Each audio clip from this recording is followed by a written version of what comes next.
I understand.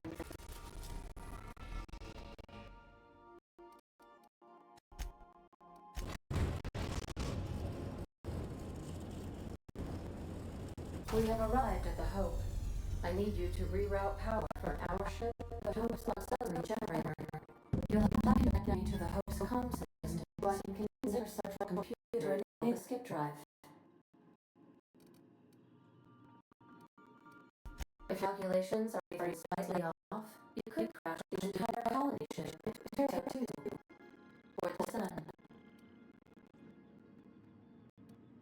Forgetfulness can be an early warning sign of asphyxiation due to excessive pressurization. Are you feeling comfortably, Jen? I need you to reroute power from our ship to the Hope's auxiliary generator. You'll have to connect me to the Hope's constant so I can... Captain, I hope Dr. Wells has dragged you into one of the irrational feelings again. My diagnosis of his mental stability is not flexible.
Something about waking a dead.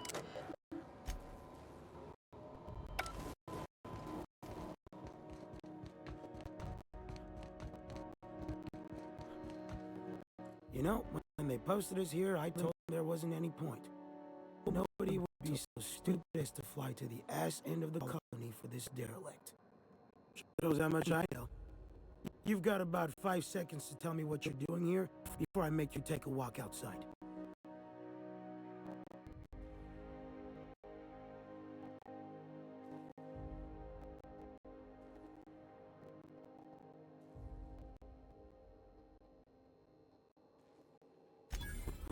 Explode? Holy shit. Alright. You'll want a uniform so my staff doesn't shoot you on sight. We've got a few extra in the old badge.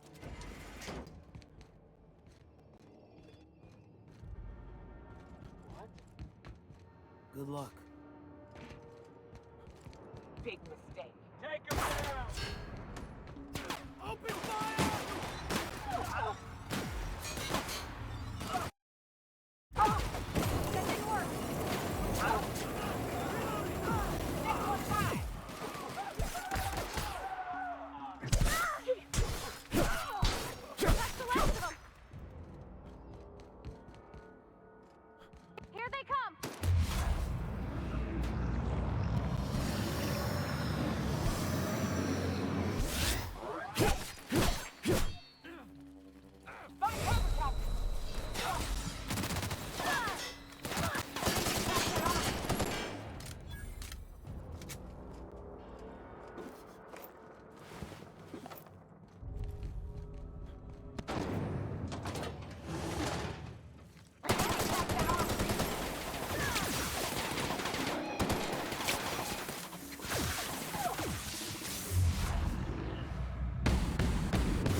That's the Hope's computer up ahead. I'll admit, I am curious. Greetings, Captain. I am speaking to you through the Hope's computer system. It's a rather cramped feeling, but it'll do. Are you sure? That is extremely dangerous. Skipping the Hope will void the warranty on the skip drive. And also potentially kill an entire planet. How is my humor now, Captain? Improved?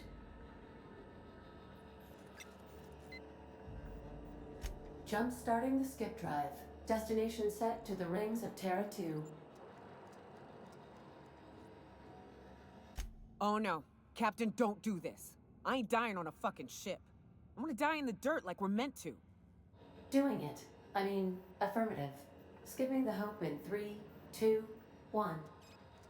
ADA, does your captain seriously intend to do a micro-jump in system with engines that haven't been powered in 70 years on a derelict ship? That is what my captain intends, yes. But that is a gross misuse of the skip drive. The Zero Point Drives Corp and I will not be held responsible for any damage incurred during transport, and this will cause extreme damage. Yes, I am aware of that. You should not be doing this. The humans will die. Thank you, Hope. It looks like all systems are go. Captain, I would advise you to hold on to something. Now.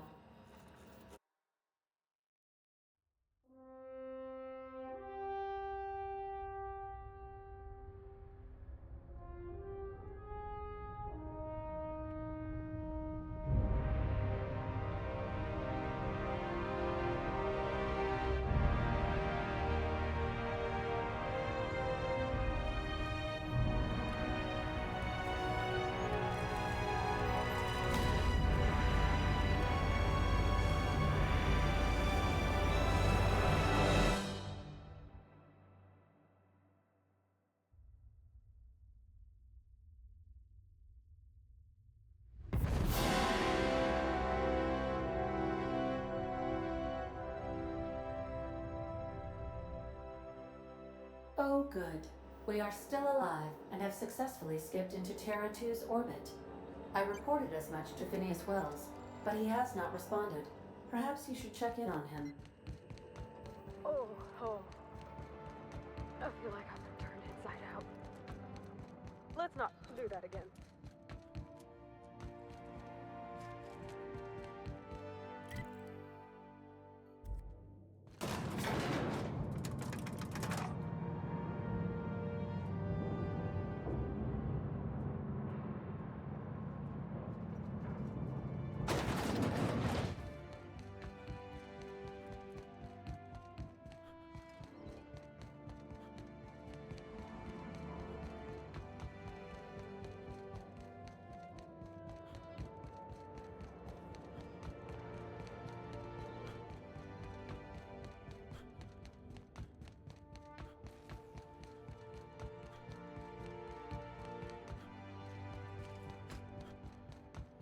What?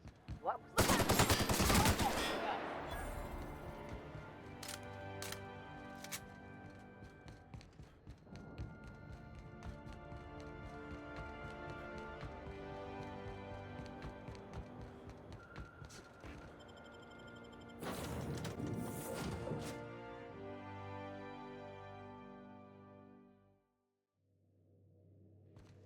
Captain, I am Captain.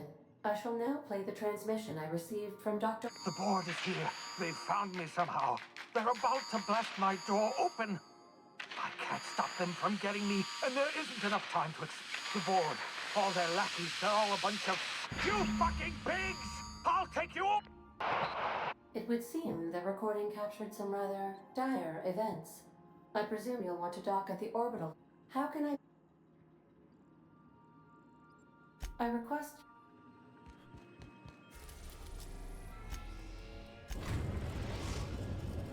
We have successfully arrived at Phineas's orbital lab, Captain, and we are still in one piece.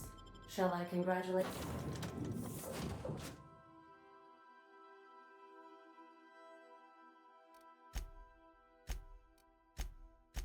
myself?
Why was I built to feel ennui?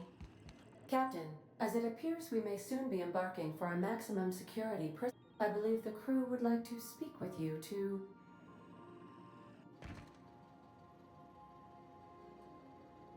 Well, folks, I ain't exactly keen on busting into a prison, but riddling bored stooges with bullets does sound like a ride and a half. I never got to know Doc Wells. We ain't friends or crew. But he's still one of us. He's the reason the boss is up and walking right now. We can't just leave...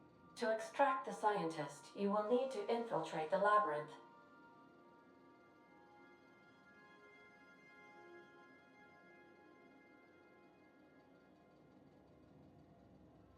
I am programmed to warn you whenever you exhibit inclinations to...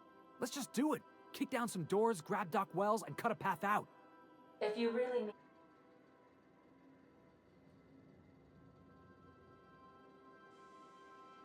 Got my... Count, you can... Waiting on...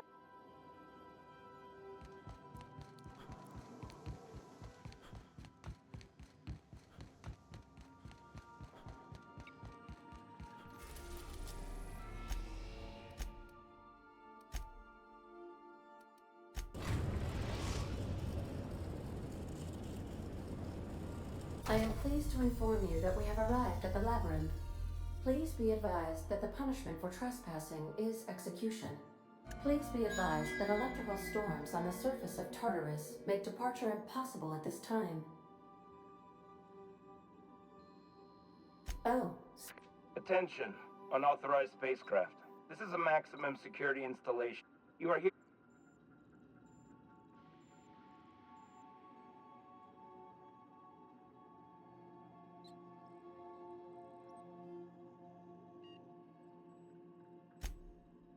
You're up to...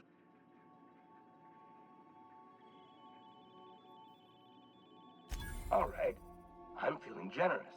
I'm transmitting the Tartarus docking authorities. Transmission terminated. How can I be of... Take care.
Are you new here?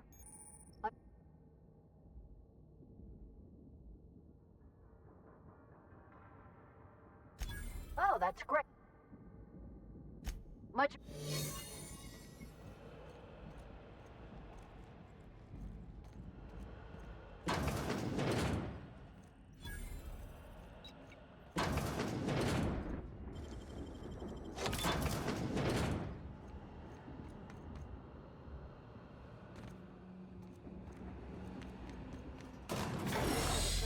Bars when a storm like that guarding the gates. I've got to admit, I'm not too keen on walking into a prison. They lock me up, I'm liable to kill everyone trying to get back out.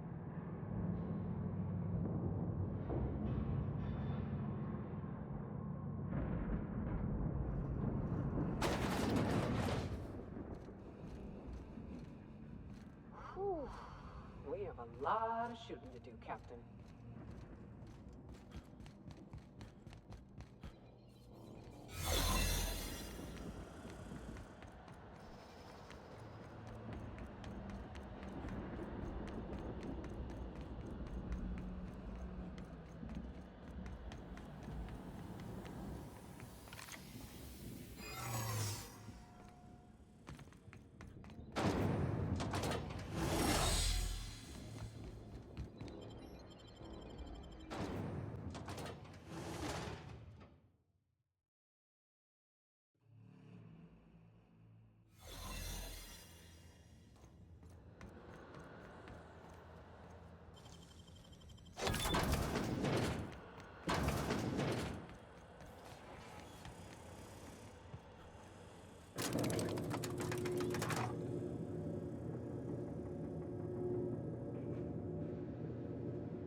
All right, MSI.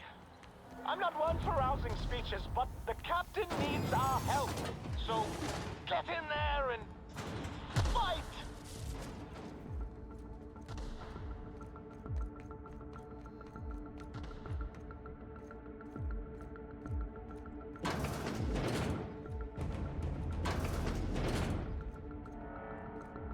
What?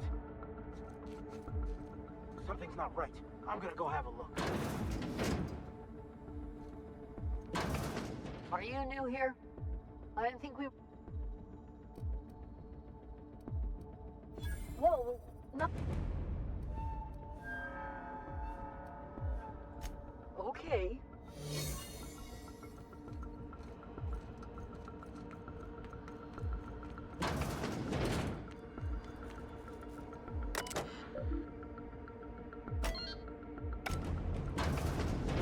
Well, look who it is. I'll be damned. I was prepping the I had heard you'd taken a mechanic under your wing. What's the matter? The captain's treated me right. Better than any of you bored folk ever have. Ah, I knew I smelled Monarch when you lot walked. Keep talking, you'll be smelling on. When you go off and get yourself shot, try to avoid taking one to the face. I'll want it recognizable to show to my... I'm not in your... Besides, I don't know what you think you're doing here, but Sophia's doing good work up there with Phineas.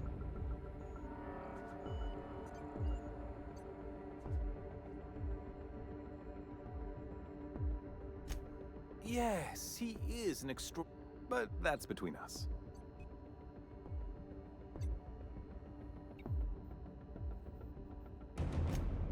I don't know. We're helping, which is more than...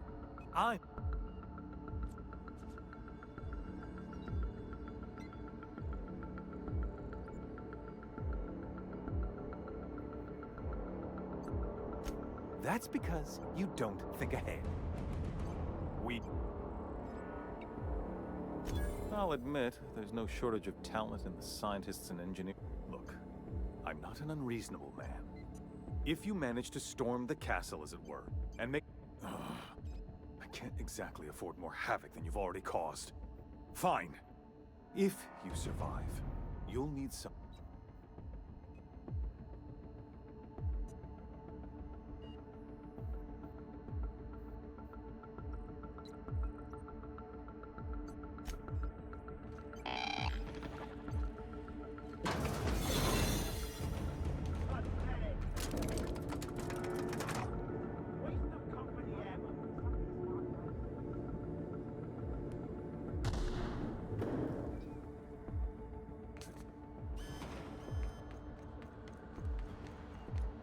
What the fuss is about a blasted lab coat?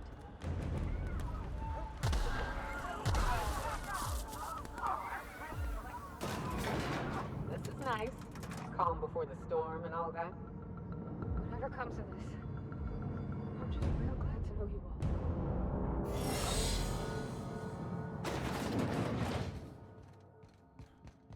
Captain, you have an uncanny talent for complicating my life. You've disrupted the balance of power. You've upset the natural order of things. You've introduced uncertainty, and there is nothing I despise.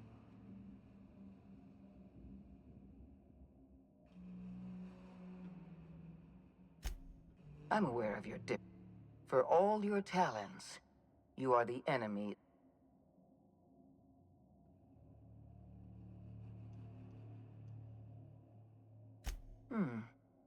Dr. Wells is being held in my custody. His cooperation will prove invaluable. All that's left to do is put down this riot, arrest you, and then get all...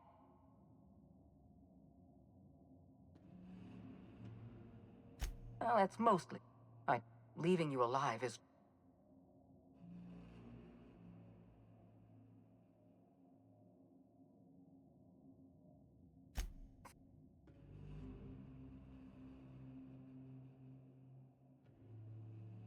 This...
won't.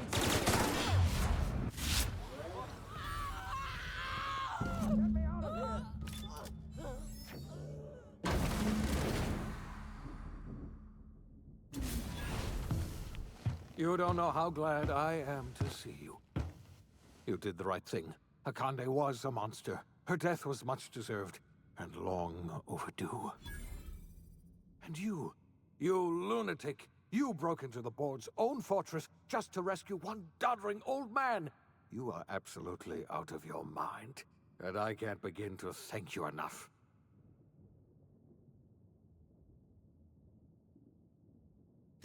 I know, my friend, I know. And now it's finally over. The board's finished. It's only a matter of time before the entire system slips from their grasp. You've broken the board's stranglehold on this colony, and you saved my life. But there's still so much we have yet to accomplish. You and I are going to have to work harder than ever to save Halcyon. I'm afraid the situation is far worse than any of us ever anticipated.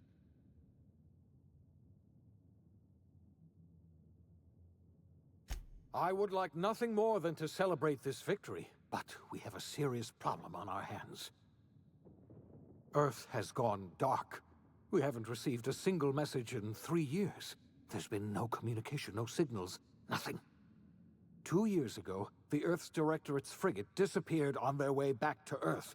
We don't know what they discovered when they arrived, or if they arrived at all.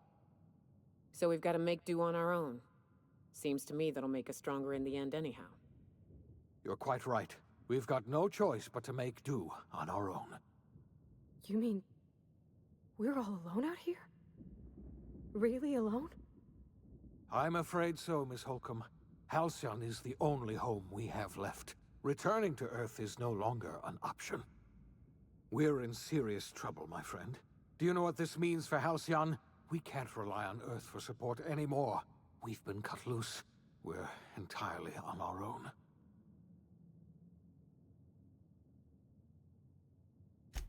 Yes, we do. We must be...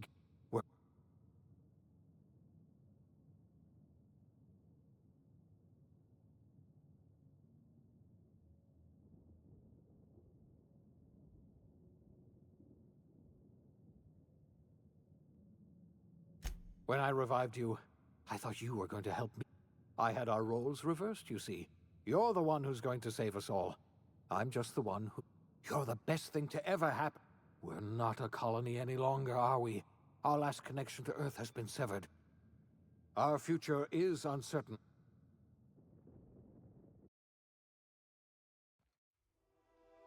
The OSI teaches that everything in the universe happens according to the grand plan. But the stranger that arrived in Halcyon was an unplanned variable. From the moment he landed in Emerald Vale, his actions altered the course of history. The events on Tartarus brought about the end of the board's authority. But the board's mistakes would haunt the colony for decades to come. The damage they left behind would require the work of a generation to repair. Dr. Phineas Wells began reviving a handful of the Hope's colonists. Engineers, scientists, technicians, and intellectuals. They were among the brightest minds the Earth had ever sent out into the stars. The Hope scientists and engineers woke up in a colony descending headlong into total collapse. With no way to return to Earth, they had no choice but to band together and devote themselves to the cause of saving Halcyon. The people of Halcyon were nothing if not hardy. In the absence of the board's authority, many of the colony's settlements banded together with a single purpose in mind: survival. Life was especially hard in the years to come. Some towns dissolved by attrition and starvation, but most of them found a way to carry on. In the years to come, Halcyon was forced to reckon with its newfound freedom. The board was gone, and for better or worse, the colony was responsible for its own destiny. Sanjar's civil liberties and worker-centric policies were slow to catch on with the other corporations. But as Halcyon began its long, arduous journey toward recovery, many of Terra II's smaller townships started adopting MSI's alternative corporate structure, and eventually became entirely self-sufficient. In the coming years, many of these townships managed to eke by, where otherwise they might have starved.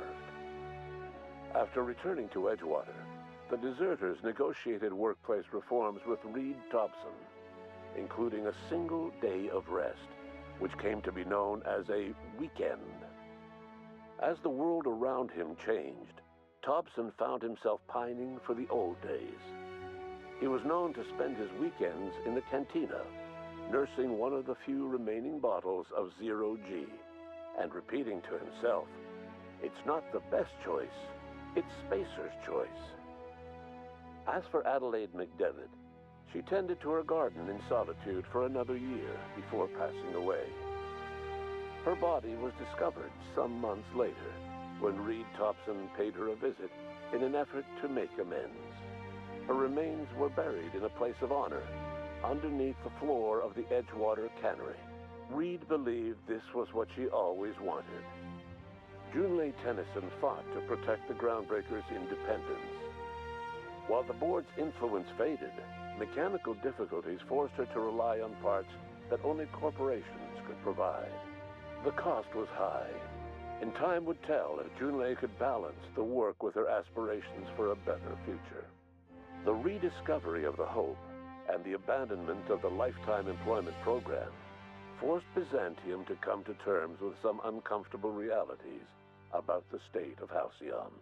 While Byzantines were reluctant to surrender the luxuries they'd grown accustomed to, the board's diminished authority gave them little choice in the matter. Nearly everyone had to learn to make do with less. Some even had to get jobs.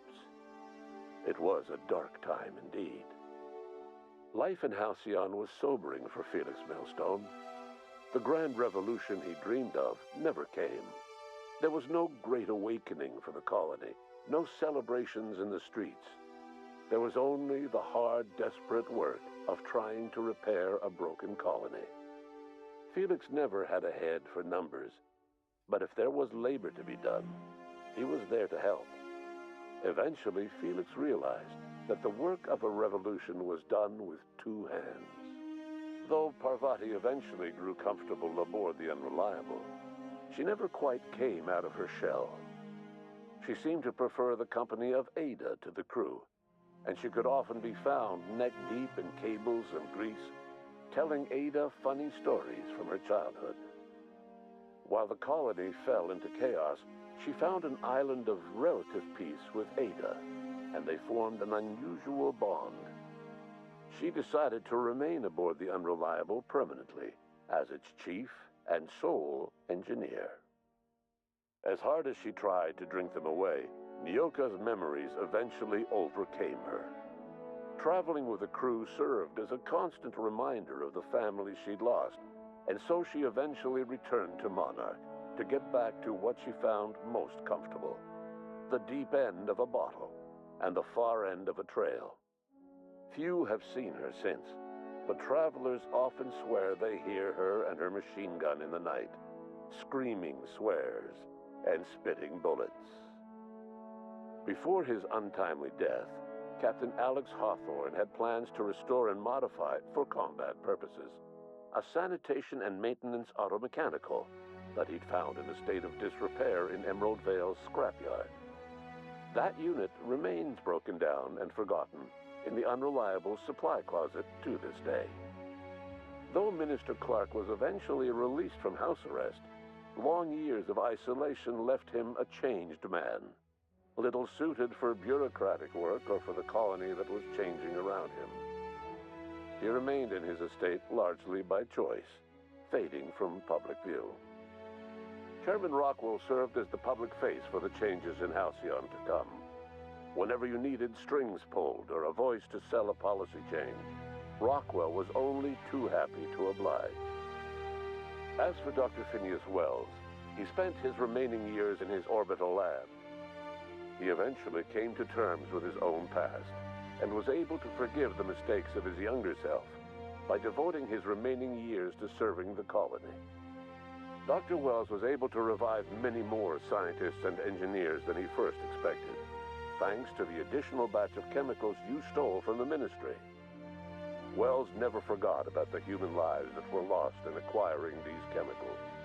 In the end, Dr. Wells was able to save every scientist and engineer aboard the Hope. Over the next decade, nearly all of the Hope's remaining colonists were successfully revived. Halcyon saw a period of rapid technological and scientific advancement. Breakthroughs in dietary supplements saved the colony from starvation. Geoengineering projects and social reforms began to change the structure and character of the colony. Dr. Wells laid the groundwork for the project to save the colony, but he would never live to see the fruits of his labor. He passed away a few years later. His work was carried on by the scientists and engineers he revived. Today, Halcyon has stabilized. The people of the colony work hard to adapt to their new circumstances. Nearby colonies send aid and supplies. Life will never be easy in Halcyon, but for the first time in its history, there exists a sense of real, genuine hope about the future. And what about you, the unplanned variable in the history of Halcyon? Long after Wells passed away, you carried on his work with more energy, determination, and brilliance than he could ever muster. The years that followed were hard, but Halcyon survived by the efforts of the Hope's most promising colonists, the greatest of which was you. No one knows what's happened to Earth, and no one knows what the future has in store for Halcyon. All we know for certain is this: the name of the Unreliable and that of its intrepid captain will remain the subject of countless stories for years to come.